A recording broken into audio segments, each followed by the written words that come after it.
ये जिस तरीके से कई कहानियाँ चल रही हैं ना, ये कुंडे भी एक कहानी है। और ज़ाहिर है जब भी कोई कहानी लॉन्च करनी होती है उम्मत के अंदर, किसी बड़ी पर्सनैलिटी के साथ उसे मंसूब किया जाता है। तो ये कुंडे मंसूब किए हैं इन्होंने सैयदना इमाम जाफ़र बिन मोहम्मद बाकिर बिन अली बिन हुसैन बिन अली अलैहिमुस्सलाम अजमाइन अल-मुतवफ़ा 148 हिजरी। वो कहते हैं इमाम जाफ़र किसी को ख्वाब में आए थे, उन्होंने बिशारत दी थी कि जो रजब के कुंडे करेगा तो उसके लिए ये बिशारतें होंगी। ये तो स्टार्ट ही ख्वाब से हो रहा है, इसका दीन के साथ कोई लेना देना नहीं, ना इमाम जाफ़र के साथ कोई लेना देना है। ये वो एक प्रोपोगंडा जो शिया के यहाँ चला और वो कुंडे चल रहे हैं। और सुन्नियों के यहाँ भी चूँकि इमाम जाफ़र एक डोमिनेंट पर्सनैलिटी है, उनको रिस्पेक्ट दी जाती है, हम खुद देते हैं। तो चूँकि अब उनका नाम बोला गया है, जिस तरह के 11वीं के ऊपर शेख अब्दुल कादिर जिलानी का नाम बोल दिया जाता है तो वो 11वीं चलना शुरू हो गई है। इस तरह सुन्नियों के यहाँ भी चलना शुरू। असल में 22 रजब को हज़रत मुआविया इब्न अबी सुफियान रज़ियल्लाहु तआला अन्हु की वफ़ात हुई थी।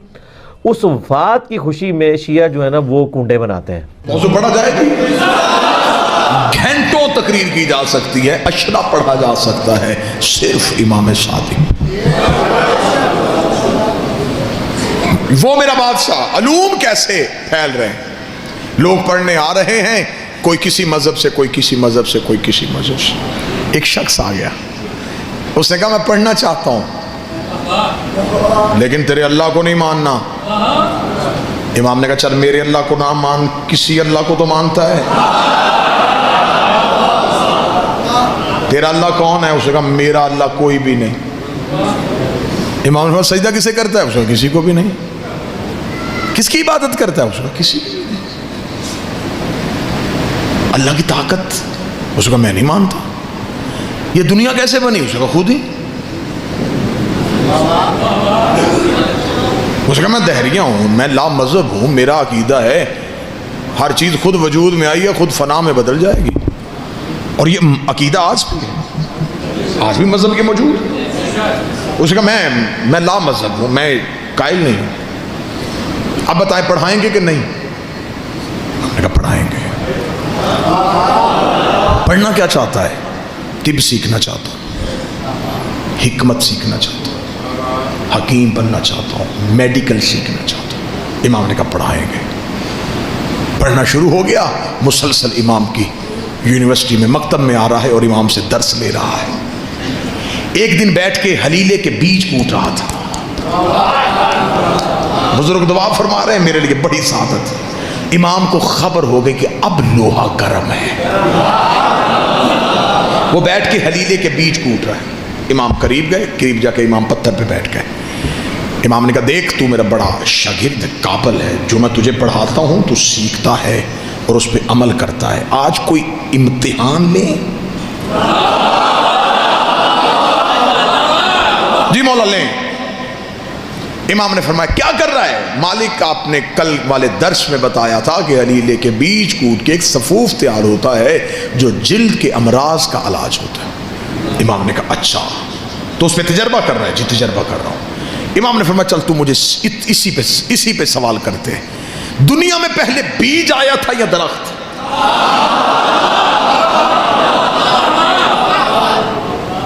सोचने के बाद इमाम का चेहरा देखा, बीज आया था। इमाम ने कहा किस दरख्त से गिरा था? बैठे चले गए। उसने कहा फिर दरख्त आया होगा। इमाम ने कहा किस बीज से उगा था? परेशान हो गया, परेशान हो गया। लगा मौला कुछ चंद दिन हुए हैं आपके मकतब में आए हुए, जितना कुछ मैंने सीखा है उससे तो उस्ताद मोहतरम मैं इसी नतीजे में पहुंचा हूं कि जमीन के अंदर चंद मादे रहते हैं जो नजर नहीं आते और कुछ मखसूस वक्त में वो मादे एक जगह पे इकट्ठे होकर एक बीज की सूरत इख्तियार कर लेते हैं। इमाम ने दहरिये के कांधे पे लगा अब बता उन मादों को इकट्ठा करने वाला कौन है?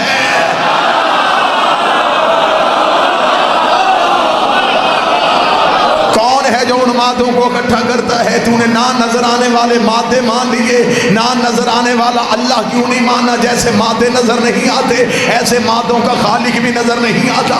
जैसे वो भी छुपे हुए राज है ऐसे वो भी छुपा हुआ राज है। इतना कहना था, उसने कदमों पे हाथ रखेगा कुर्बान जाऊं तेरे। तूने सिर्फ अल्लाह मनवाया नहीं, तूने तो दिखा भी दिया। तूने मनवाया नहीं, तूने दिखा दिया।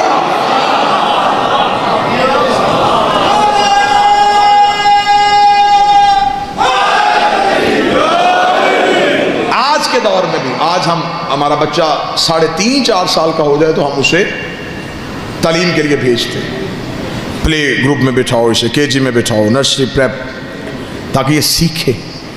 तो जब वो बच्चा पहले दिन जाता है तो उसे किसी लफ्ज़ की तमीज़ नहीं होती, तो उसे टीचर जो हैं वो कलर्स नेम याद करवाते हैं। ऐसा है या नहीं है? ना भी बच्चा स्कूल जाए तो बच्चा घर में भी हो ना, थोड़ा बच्चे की शऊर की आंख खुले तो बच्चा रंगों की तरफ मतवज्जे होता है।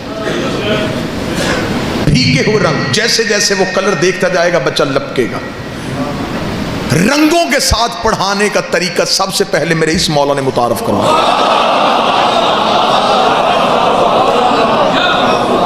जब लोग इमाम से पढ़ने के लिए आते ना तो मौला ने फरमाया अकेले ना आया करो, घरों से बच्चों को लाया करो। तो मौला इसलिए नहीं लेके आते, हमने पढ़ना होता है, वो शरारतें करते। इमाम ने कहा तुम्हें नहीं पता हुज्जत की महफिल में कोई शरारत नहीं करता।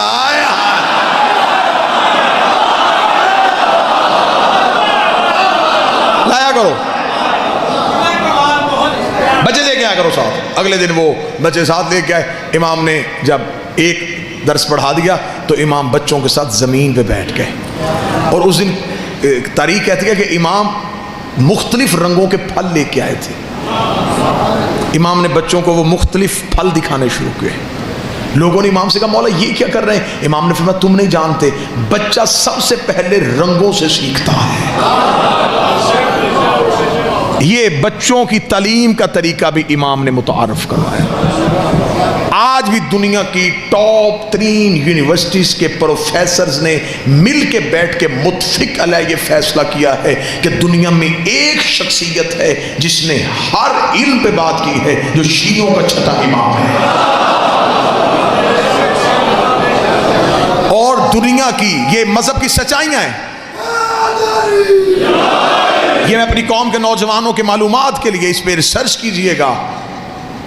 दुनिया के 36 मशहूर प्रोफेसर्स ने, जिसमें कोई भी छोटी यूनिवर्सिटी नहीं, बड़ी यूनिवर्सिटीज, उनके टॉप के प्रोफेसर्स ने मिल के बैठ के मुत्फिक एक सेमिनार में फैसला किया, एक शख्सियत है जिसने हर इल्म पे बात की है और वो शीयों का इमाम है। फिर उन्होंने फिजिक्स वाले ने इमाम का फिजिक्स पे दिया हुआ मकाला, केमिस्ट्री वाले ने कहा कि इमाम ने कीमिया पे क्या क्या कहा, मैथ वाले ने मैथ का बताया, साइंस वाले ने साइंस का बताया। उन्होंने वो सारे जब इकट्ठे किए तो फिर उन्हें एक किताब की सूरत दी। उस किताब का नाम जो उन्होंने रखा वो नाम ही आपके चेहरों पे ताजगी ले आएगा। जर्मनी, फ्रांस, पेरिस, यहां से बैक वक्त में ये किताब शाया हुई और उसका नाम रखा गया super brain in the world, दुनिया का सबसे बड़ा दिमाग। यही किताब वहां से ईरान में गई तो फारसी में छपी, उसका नाम रखा गया मग़ज़े जहान शीयत। शीयत की दुनिया का सबसे बड़ा दबाव। यह किताब इंडिया पहुंची तो लखनऊ में छपी, इसका नाम रखा गया इमाम जाफर सादिक के साइंसी इंकिशाफात। ये किताब आपके पाकिस्तान के लाहौर के उर्दू बाजार में आके शाया हुई तो इसका नाम है सुपरमैन इन इस्लाम। नौजवान ज़रूर इस किताब का मुताला करें, ये आप डाउनलोड भी कर सकते हैं, आपको PDF की इसकी फ़ाइल भी मिल सकती है। इसमें दुनिया की 36 यूनिवर्सिटीज़ के प्रोफेसर ने अपने मौला हमारे इमाम को खिराज पेश किया हुआ है। इमाम की जो पहली क्लास इमाम से फारगुल तहसील, बोर तो नहीं हो रहे आप मौलवी से? मतवज्जे नहीं। इमाम की जो पहली क्लास फारग हुई उसमें कितने शागिर्द गए? 40,000। एक रिवायत 30,000 की, एक 40, एक ने 70,000 लिखा। ये पहली खेप थी जो इमाम ने पढ़ा के फारग की जल्दी जल्दी। और जब ये पढ़ के निकले तो इमाम ने फरमाया अब घरों में ना जाना, ये ना होगा सीख के अब घरों में जाके बैठ जाओ। बोला हुक्म, फरमाया फैल जाओ, दुनिया के कोने मुंतखब कर लो, दूर दूर चले जाओ, फैल जाओ दुनिया में। अब इल्म इनके सीनों में था, कोई तलाशी लेता भी तो पता ना चलता।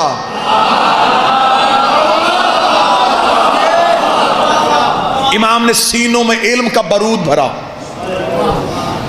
इमाम ने मुजाहिद तैयार करके इल्म के भेज दिए। इमाम ने कहा फैल जाओ। अब ये दुनिया के कोनों कोनों में इन्होंने घोड़े दौड़ाए, चले गए। ये शहरों को जाके आबाद करना शुरू किया, लोगों को इकट्ठा करते, आओ तुम्हें बताएं, नया इल्म सिखाएं। जब ये बताते तो वो लोग हैरान होकर देखते, इतना कुछ तुम कहां से सुन के आए हो? वो कहते काला सादिक, एक सच्चे ने कहा है, आया काला सादिक, काला सादिक, काला सादिक, काला सादिक। सच्चे ने कहा, सच्चे ने कहा, सच्चे ने कहा। 70,000 शागिर्दों ने जो दुनिया के कोने कोने में जाके कहा कि एक सच्चे ने कहा, तो दुनिया के कोने कोने में पता चल गया कि सच्चा एक ही है। आया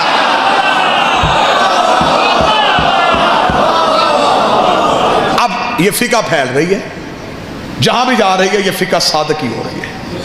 आपने तो आपके मजहब की इब्तिदा पढ़ रहा हूं, वल्लाबा हुसैन, इतना जुल्म हुआ है इस मजहब के इल्म के साथ।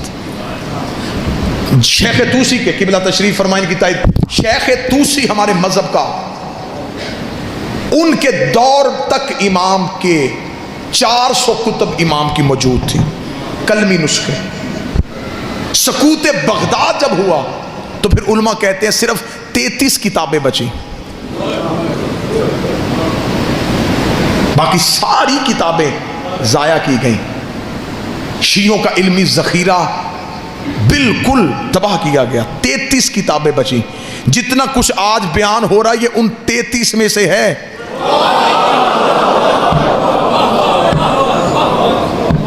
400 आ जाती तो क्या होता। और बहुत से उलमा ने यह लिखा है कि वो किताबें महफूज हैं हमारे वक्त के इमाम के पास। जब वो जाहिर होंगे तो वो इमाम के कलमी नुस्खे उनके पास उसी सूरत में मौजूद है। फिका किस दौर में फैल रही है, जिस दौर में आप ये ना समझें कि शीयत आप तक फूलों की सेज पे चल के आई है। एक लम्हे के लिए अगर आप तारीख से शीयत की तारीख उठा के देख लेना कि हम तक ये फिका पहुंची कैसे है। आज आपको यहां मजलिस 2 घंटे के फजाइल, 6 घंटे के फजाइल, वहां मजलिस, वहां फजाइल, वहां मजलिस, वहां फजाइल। मैं मिंबर के तकद्दुस की कसम खा के कहता हूं, एक मासूम की हदीस सुनने के लिए लोग 900 मील सफर करते थे। पता चलता था कि 900 मील के फासले में एक ऐसा मुहद्दिस रहता है जिसके पास मासूम इमाम की एक हदीस है। लोग सफर करके उसका पता ढूंढते, उसके पास जाके कहते कि हम तुझे जो चाहता है वो देंगे, हमें वो मौला की हदीस सुना दे जो तेरे पास है। मेरे 5वें बादशाह से एक बंदे ने पूछा, मौला जब हम शिया आपस में एक दूसरे को मिला करें तो मौला क्या तोहफे दिया करें जो आपकी सुन्नत हो? अच्छा लिबास दें, बेहतर सवारी दें या अच्छी खुशबू दें?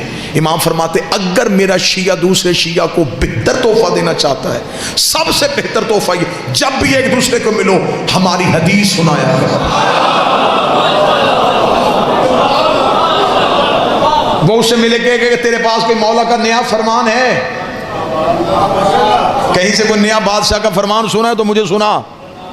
अगर तेरे पास कोई मालक का कोई नया इरफान, कोई मार्फत वाली हदीस है तो मुझे बताओ। ये इब्तदा है शीयत की, ये आगाज है शीयत।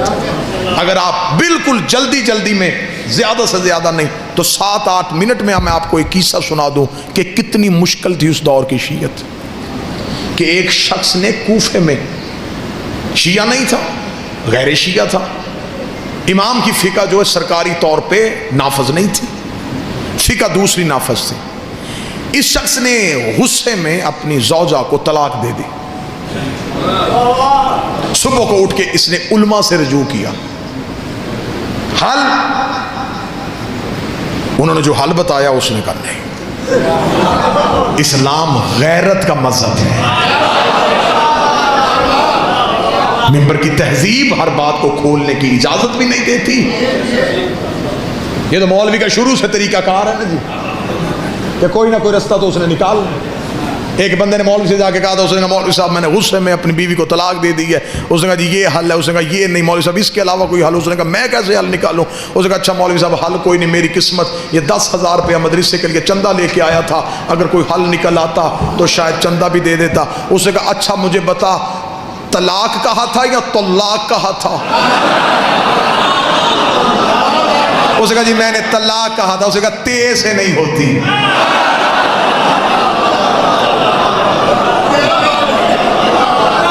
तेरा मखरज ही ठीक नहीं था, तो तलाक कहता।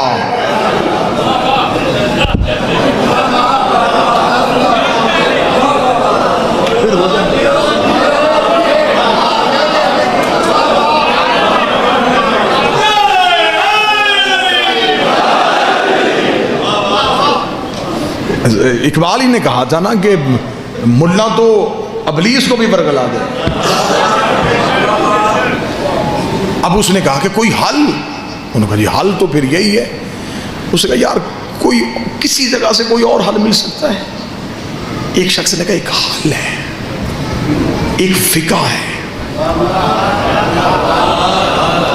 सरकारी तौर पे नाफज नहीं, हुकूमत उसकी मुखालफ है, हुकूमत उसे किसी सूरत में नाफज नहीं होने दे रही, बानी उसका मदीने है। उसका वो किसकी है? उसका रसूल के बेटे की।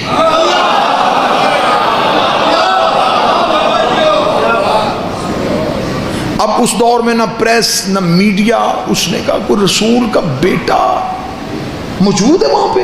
वहां है। उसने फौरन वहां से निकला और मदीना वहां पहुंचा तो वहां मदीने बाजार में एक कूफे के रहने वाले दुकानदार से मुलाकात हो गई जो तजारत के लिए मदीने था। उसे जाके वैसे ही हाल अहवाल पूछने के बाद बेनियाजी में कहने लगा यार इमाम जाफर सादिक, उसने इतना कहा या दुकानदार ने दौड़ के आकर मुंह पे हाथ रखा, मुंह पे हाथ रख के शहर से बाहर ले गया। शहर के बाहर तन्हाई में जाके खड़ा करके कहने लगा दोबारा ये नाम नहीं लेना। क्यों? उसने कहा तू नहीं जानता, उन्हें घर में पाबंद करके रखा हुआ है, गली में फौजी है, मुखबरों ने उस गली में किराए पे घर लिए हुए हैं कि कौन इमाम से मिलने आता है। हाकम की तरफ से इतनी सख्ती है कि जो नाम लेता है अगले दिन शहर में उसकी लाश मिलती है। तो कूफे का था इसलिए मैं तुझे समझाने शहर से आ गया, वापस चला जा, अब मदीने शहर का रुख न करना। ये कह के वो मदीने की तरफ चला या वो शख्स पीछे चला। उसने कहा अब कहाँ आ रहा है? उसने कहा अब मिलूंगा, अब यकीन होगा ये सच्चा है।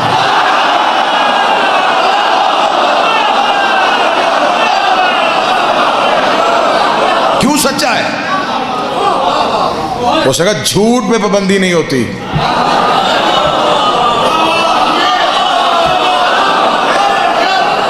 पाबंदी लगे या कोई लगवाए,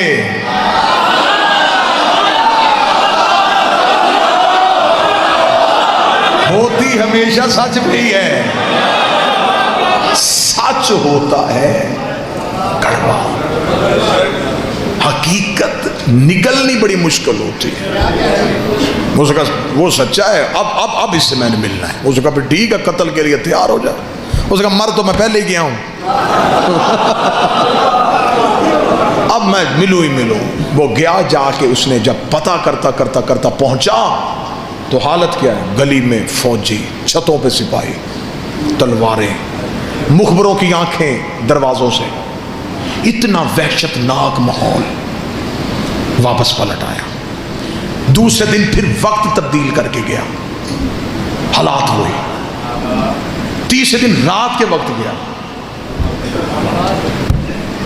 इससे कहा नहीं, मुलाकात नहीं हो सकती, इतना सख्त पहरा, इतनी सख्ती। तीसरे दिन मदीने के बाहर बैठा सोच रहा था वापस जाऊं, नहीं मुलाकात होगी। या एक लम्हे के लिए जहन में ख्याल आया, आंखें बंद की, बंद करके अब लब नहीं हिल रहे, अब यहां से बोलना शुरू हुआ, तुझे तो पता है कि मैं मिलने आया,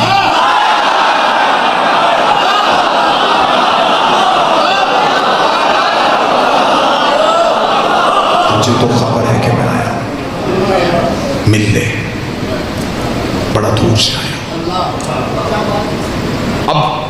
ये इश्क का तकाजा है कि यहां का लहजा वो जल्दी सुनते हैं। जो ही उसने यहां से पुकारा तो कान में एक आवाज आई, सब्जी ले लो।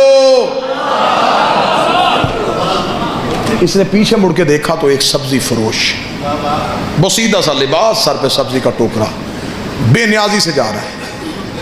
भाई कहां जा रहा है? मदीने। क्या करते हैं? उसका सब्जी बेचता हूं। भाई कभी मोहल्ला बनी हाशिम में गया है? रोज जाता हूं।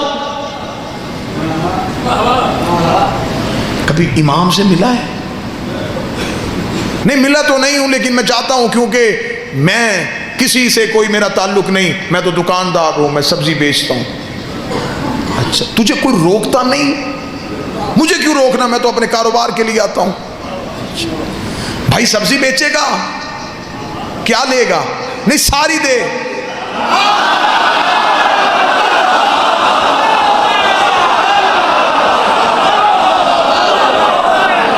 अब ये मजलिस का जो इतना पोर्शन है, इसका ताल्लुक है तुम्हारी रूह के साथ। यूं तुम्हारे बदनों से रूहें परवाज करेंगी और तुम्हें यूं मदीने में दहलीज़े बादशाह का सईदा नसीब हो। अच्छा, सारी सब्जी बेच। भाई लिबास बदल ले, ये मेरा नया लिबास है, कीमती है, ये ले ले, ये बसीदा लिबास दे दे। लिबास तब्दील हुआ, सब्जी का टोकरा सर पे लिया, मदीने के सियालकोट में जुमला जाया हो गया तो फिर आज के बाद इस मौजू पे ये जुमला मैं मिंबर पे पढ़ूंगा ही नहीं। कितना अच्छा था, सब्जी फरोश बन गया, जमीर फरोश नहीं बना। वाह या हुसैन, ये है कदर, इसे कहते हैं कदर। सब्जी फरोश बन गया, अकीदा फरोश नहीं बना।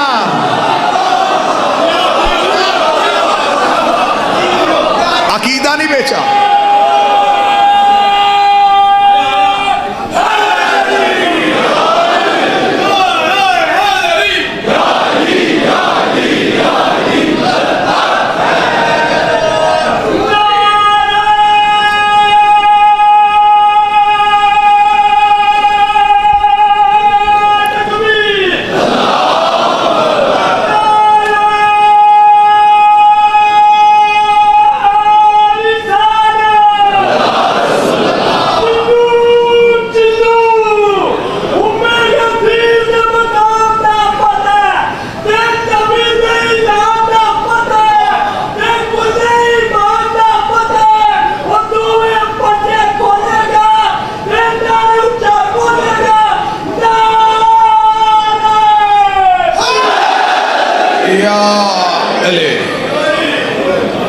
सब्जी फरोश बन के यूं मदीने में दाखिल हो, मदीने शहर में दाखिल। सब्जी ले लो, सब्जी ले लो, सब्जी ले लो। गुजरता गुजरता मोहल्ला बनी हाशिम तक पहुंचा। पहली चेक पोस्ट पे सिपाहियों ने रोका। अच्छा अच्छा अच्छा, सब्जी फरोश है, चल। अब मोहल्ले में कदम आ गया है, दिल की धड़कन कानों में सुन रही है, अपने ही पांव उठाना मुश्किल हो रहा है। जिसके लिए तरस रहा था वो लम्हा आ गया है। मुखबरों की आंखें भी देख रहा है, सिपाहियों की तलवारें भी नजर आ रही हैं, फौजियों के पहरे भी हैं। कदम बढ़ते चले जा रहे हैं। जो ही देखा कि दरवाजे के सामने सिपाहियों का रश ज्यादा है, ज़हन में पता चल गया यही घर है, ये दरवाज़ा है। उस दरवाजे के सामने पहुंचा, सिपाहियों ने फिर रोका, तलाशी ली, गुजरा। अब यूं दाईं तरफ इमाम का दरवाज़ा है, सिपाहियों के खौफ से देख भी नहीं रहा, गुजर भी रहा है।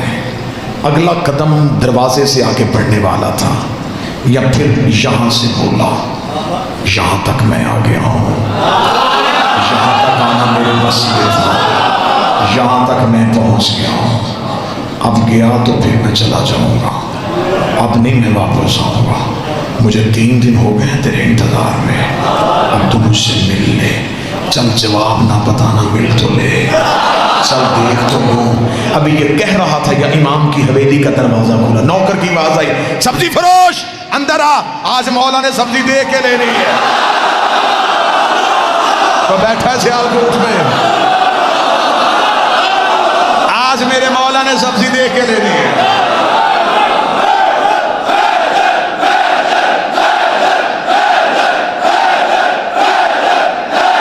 सारे बोलो मिलके हैदरी। कल भी खराब सब्जी दे गया, शर्म नहीं आती मदीने शहर में रहते हुए ऐसा तिजारत। अंदर आ, जहां लगा सिपाही, रुक रुक रुक, किधर?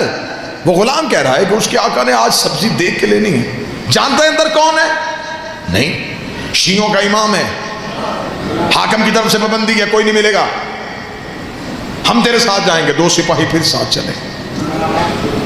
अब इमाम के सेहन में जाके बैठ गया, सब्जी का टोकरा सामने, सिपाही दाएं बाएं, नजरें हैं इमाम के हुजरे के दरवाजे।